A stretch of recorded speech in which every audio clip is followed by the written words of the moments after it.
So this is going to be my Unit 6 reflective journal on the documentaries. My initial idea for my documentary was to do something about comic books to see how, some characters who now make millions in the box office were originally descended from propaganda items such as Captain America was used as propaganda for the war to inspire morale as something that they could live up to, and it just evolved from propaganda to comic books, and I really want to understand why they did it, how they did it, and maybe speak to a couple of comic book artists and writers to see what gives them their idea for creating the comic book for publishing. And I wanted to speak to them about that and similar questions to that. I initially decided to go on move to Marwan's idea, which was about Grenfell Tower and how the government was maybe responsible. When we were delegating the tasks, he then, ever since this was his idea, we decided to. He just made himself director, and I didn't have a problem with that because he had more knowledge than I did, and unlike me, he was actually at Grenfell Tower when it was burning down, so he had archive footage, which was perfectly useful for us. And that left, and I didn't mind being maybe just an editor, maybe a cameraman, because when we were there, I did help him with some of the shots, as well as taking some photographs for the eventual to add into our documentary. When it came to the developing ideas part, I decided to do the mind map, as well as the primary research. So when I was doing the mind map, he helped me with that. We both shared ideas and we just jotted them down onto just a blank piece of paper, and just so what we want to do, the implications, and then when it came to primary research, we actually did the same thing, but this time made it more so. It was against the government. It was kind of against the government. So we basically asked questions on how they cut cover, how they cut. Do you think they cut corners? As well as asking general questions, saying, where were you when the event happened, and how did you hear about the news?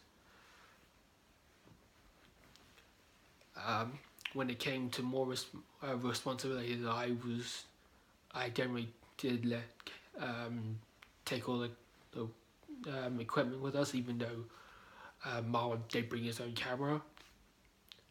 The equipment was also just hired out by the college, but we made sure that if we needed some spare stuff, we could just maybe hire our own.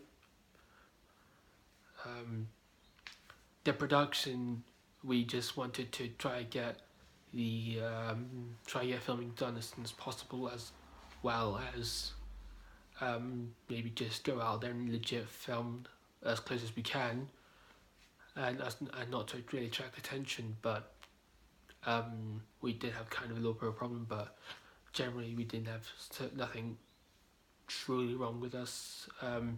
No one really interfering with our work. When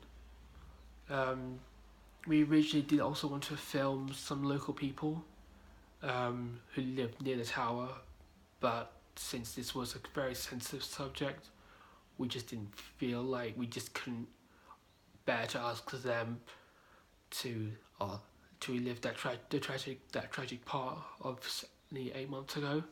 So we just decided to do students and see how they felt, because asking students would be a lot easier, and we can produce a lot more results, and the results that we do get aren't just all bad. Yes, we wanted quench it against, but we wanted kind of a mixed, but generally just near this in the middle or negative, and it was okay for us. We didn't really have kind of a budget. We didn't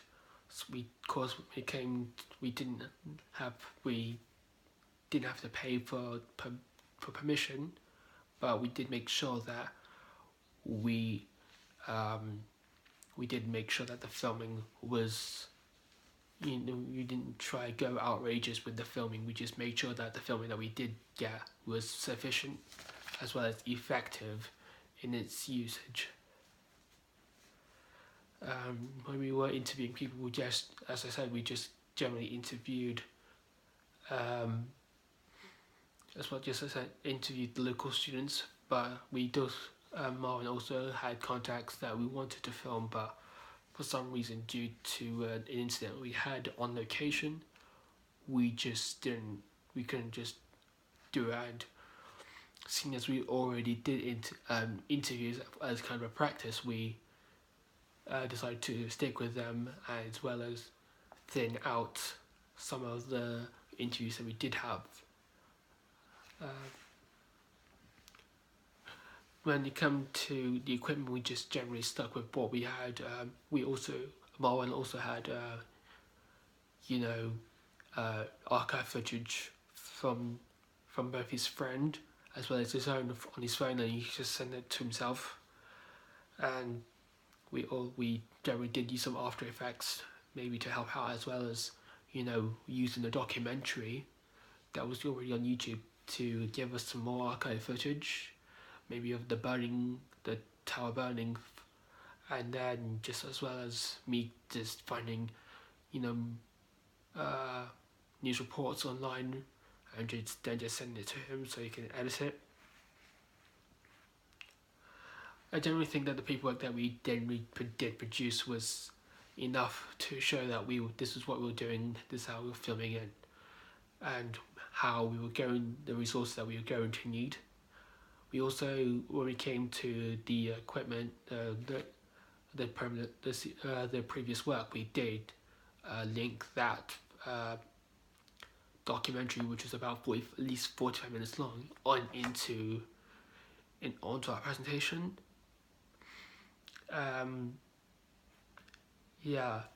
When we came to the teamwork part, me and Marwan worked splendidly, because he just came up to me and sent, because we were working on another project, essentially our short narrative. And we decided to do just a 2-person documentary. He wanted to do his idea. I didn't really mind, because I think Grenfell Tower was a serious subject, but one that we could use, to help, in support of the local people, because as you saw, it was a very dangerous it was a very hazardous and serious thing that could have been avoided, but nonetheless still happened. Overall, I did kind of think the strength of it was our teamwork.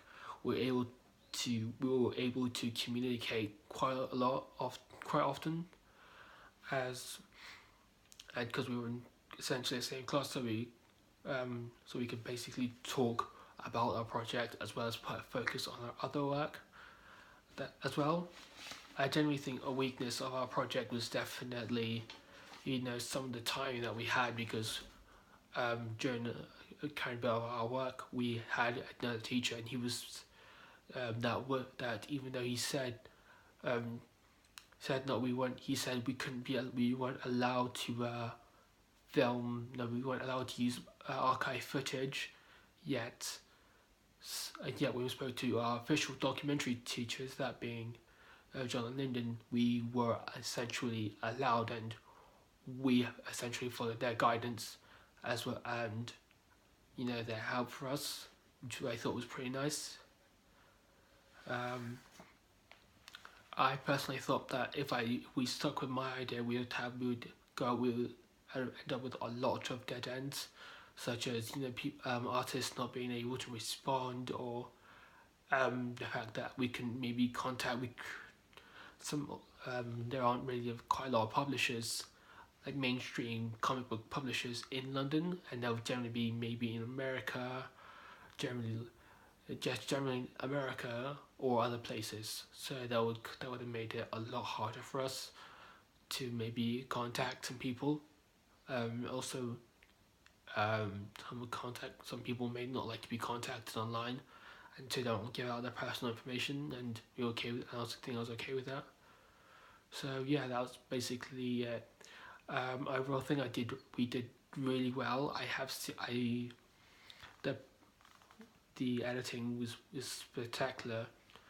We did also do some audio that me and Marvin went into a sound booth studio, recorded, um, something on the script that him and his sister wrote for us, and that was perfect. And we just shared out. So he he told me what he showed me some the pieces that I had to do, and then we just connected it all together. And personally thought that was good teamwork and listening. And when we were filming the audio files, we managed to we had to look back at them to see if they were filmed, if there you could hear every word, or if anywhere was maybe jumbled or scrambled for some reason. We would just redo it to make sure that the audio that would go accompanied with our video was possibly no distinction, because that was the grade that we definitely wanted for this. So that's going to be it for this is going to be it for my reflective journal. Bye.